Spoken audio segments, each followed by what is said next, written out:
Hi guys! Kumusta ang araw natin? So ngayong araw dahil umuulan, hindi tayo makakapagluto kasi hindi kami nakapamalengke ng lulutuin namin. So nagbalak na lang kaming kumain sa labas. Na yung sakto lang yung budget natin. Budget friendly pa rin syempre. Ngayon pupunta kami sa ano yung pupunta natin? San Fernando. Anong kainan? Sa Bale, Kapampangan. Bale, Kapampangan. Ano yun? Sikat na kainan dito sa Pampanga. Ano yun? Mga lutong Mga Kapampangan original cuisine. na mga luto ng Kapampangan. So, Kaya guys, may kita nyo kung ano yung mga ulam doon. ulam na Sarap. sineserve nila, no? Baka sakaling mapunta kayo magabi kayo Bandang dito sa Pampanga, lalo na sa San Fernando. Daanan nyo lang yun. Wow. So ngayon, on the way na po tayo from Angeles to San Fernando. Angeles to San Fernando, tapos kung sisipagin kami, dire-diretso na natin papuntang Bataan. Yes, Bataan. Road trip. May sasakyan.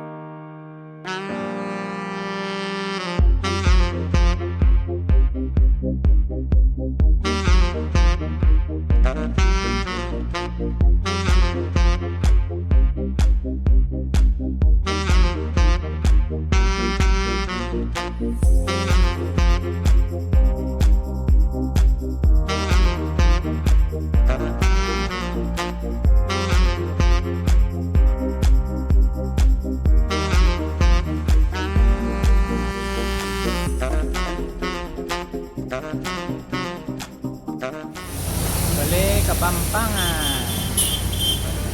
Yan, tara.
Yawanin ka pa na.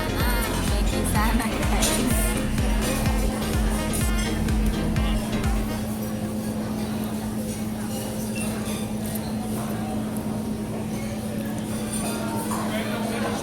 Wala no?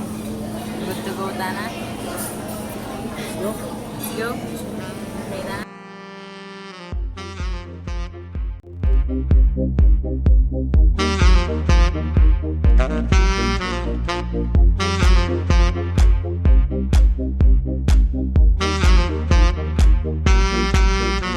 Thank you.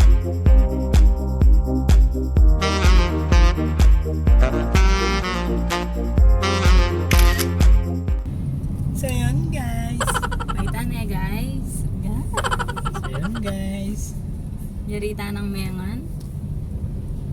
Manyaman kayong Bale, Kapampangan. Kaya, ano ba yan? Recommended. Oo, magkano yung buffet. budget natin? For only 395 pesos per head, guys. Oo. Sulit na siya. Sulit ka na doon. Ang dami niyang choices ng food. Oo. Kapampangan Cuisine. Meron din naman siyang hindi Kapampangan. For non-Kapampangan na magda-dine-in Sarap namin. ng ano yun? Balot. Meron siyang, Balot. hindi siya adobo. Adobo ba yan? Adobong balot. Yaman. Manyaman nita. For an Ilocano, may kanyamanan niya kayong Kapampangan Cuisine. Okay, sa susunod. Part 2 naman ng ating Pero magluluto na kami sa susunod. pag Wala na binubulan. kaming pambili. Wala na kaming perang Pang buffet.